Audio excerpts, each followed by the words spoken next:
Ibu Isti Kurnaidi. Kita akan mengikuti bacaan Alkitab harian untuk anak. Hari ini, tanggal 10 November, bacaan Alkitab kita, Kisah Para Rasul pasal 2. Mari kita awali dengan doa. Bapa di surga, kami akan belajar firman Tuhan. Tolong kami supaya kami dapat memahami firman Tuhan. Dalam nama Tuhan Yesus kami berdoa. Amin. Pentakosta.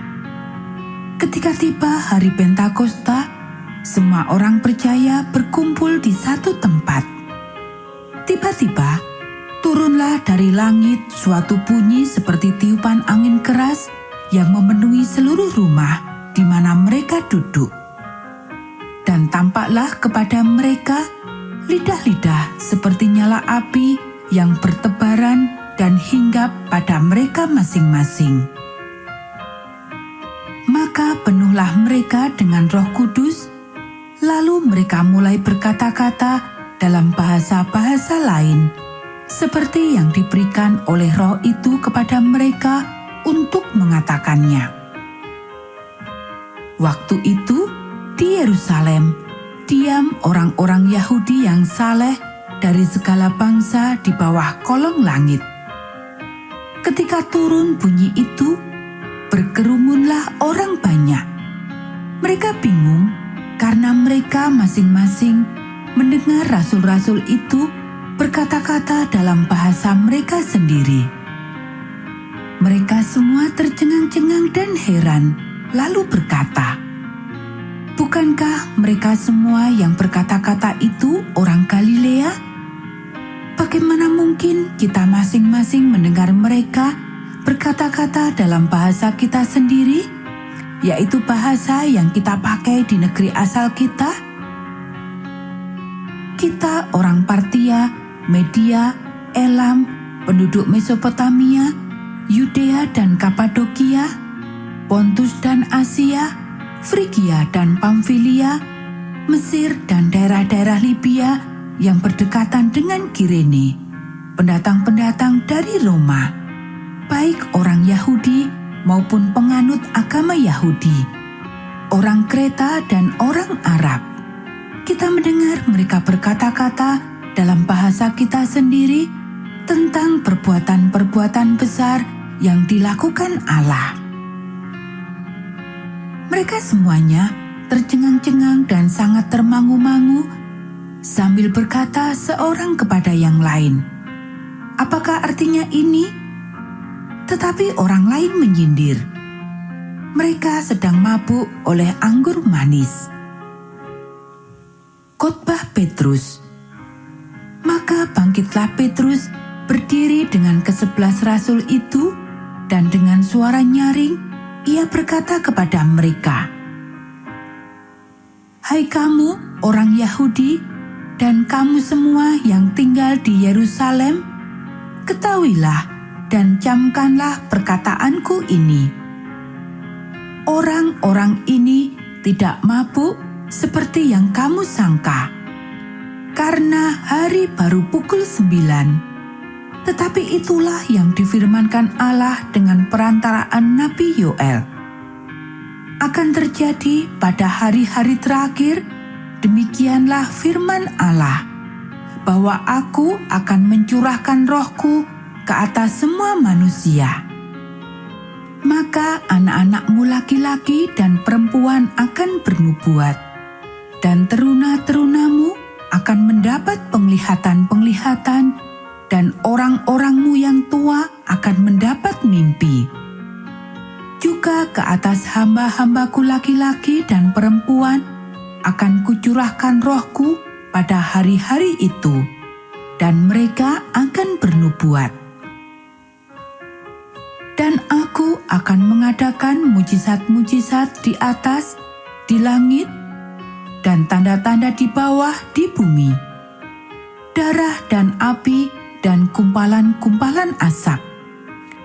Matahari akan berubah menjadi gelap gulita dan bulan menjadi darah, sebelum datangnya hari Tuhan hari yang besar dan mulia itu.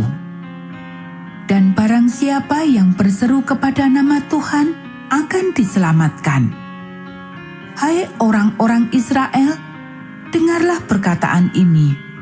Yang aku maksudkan ialah Yesus dari Nazaret, seorang yang telah ditentukan Allah dan yang dinyatakan kepadamu dengan kekuatan-kekuatan dan mujizat-mujizat dan tanda-tanda yang dilakukan oleh Allah dengan perantaraan Dia di tengah-tengah kamu, seperti yang kamu tahu. Dia yang diserahkan Allah menurut maksud dan rencananya telah kamu salibkan dan kamu bunuh oleh tangan bangsa-bangsa durhaka. Tetapi Allah membangkitkan Dia dengan melepaskan Dia dari sengsara maut, karena tidak mungkin Ia tetap berada dalam kuasa maut itu. Sebab Daud berkata tentang Dia, "Aku senantiasa memandang kepada Tuhan, karena Ia berdiri di sebelah kananku, aku tidak goyah." Sebab itu hatiku bersukacita dan jiwaku bersorak-sorak, bahkan tubuhku akan diam dengan tentram. Sebab Engkau tidak menyerahkan aku kepada dunia orang mati dan tidak membiarkan orang kudus-Mu melihat kebinasaan. Engkau memberitahukan kepadaku jalan kehidupan. Engkau akan melimpahi aku dengan sukacita di hadapan-Mu.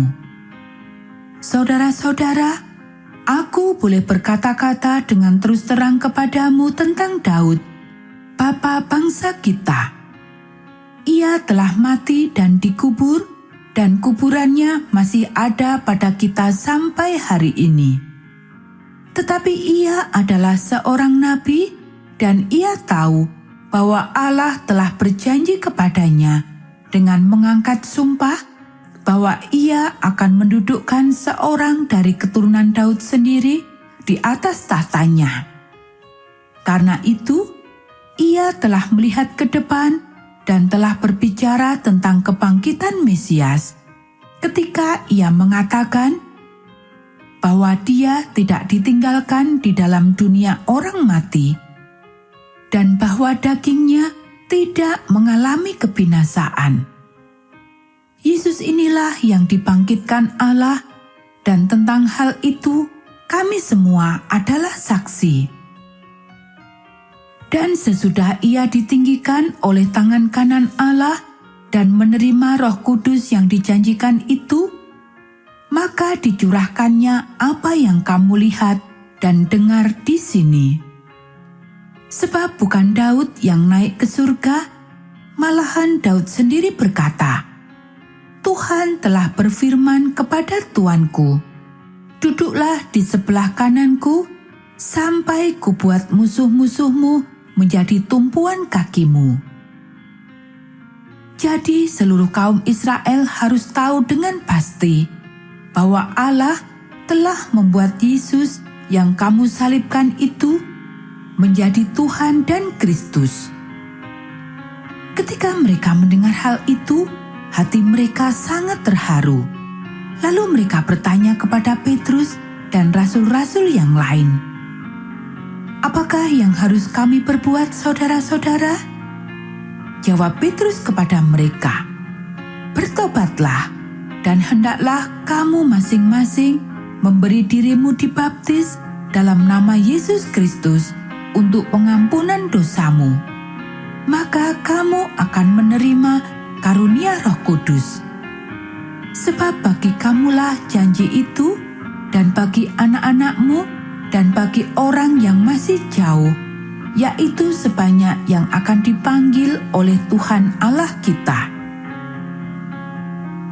Dan dengan banyak perkataan lain lagi, ia memberi suatu kesaksian yang sungguh-sungguh, dan ia mengecam dan menasihati mereka, katanya, "Berilah dirimu diselamatkan dari angkatan yang jahat ini."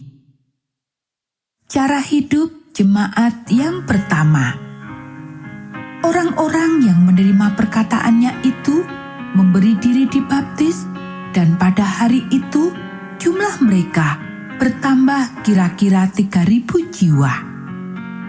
Mereka bertekun dalam pengajaran rasul-rasul dan dalam persekutuan. Dan mereka selalu berkumpul untuk memecahkan roti dan berdoa. Maka ketakutanlah mereka semua, sedang rasul-rasul itu mengadakan banyak mujizat dan tanda. Dan semua orang yang telah menjadi percaya tetap bersatu, dan segala kepunyaan mereka adalah kepunyaan bersama. Dan selalu ada dari mereka yang menjual harta miliknya, lalu membagi-bagikannya kepada semua orang sesuai dengan keperluan masing-masing. Dengan bertekun dan dengan sehati, mereka berkumpul tiap-tiap hari dalam bait Allah. Mereka memecahkan roti di rumah masing-masing secara bergilir dan makan bersama-sama dengan gembira dan dengan tulus hati sambil memuji Allah. Dan mereka disukai semua orang. Dan tiap-tiap hari Tuhan menambah jumlah mereka dengan orang yang diselamatkan. Anak-anak, demikianlah bacaan firman Tuhan hari ini. Mari kita akhiri dengan doa. Bapa di surga, terima kasih kami sudah belajar firman Tuhan. Tolong kami supaya kami dapat melakukannya. Kiranya Tuhan memberkati kami hari ini saat kami belajar, bermain, dan membantu orang tua. Dalam nama Tuhan Yesus kami berdoa. Amin.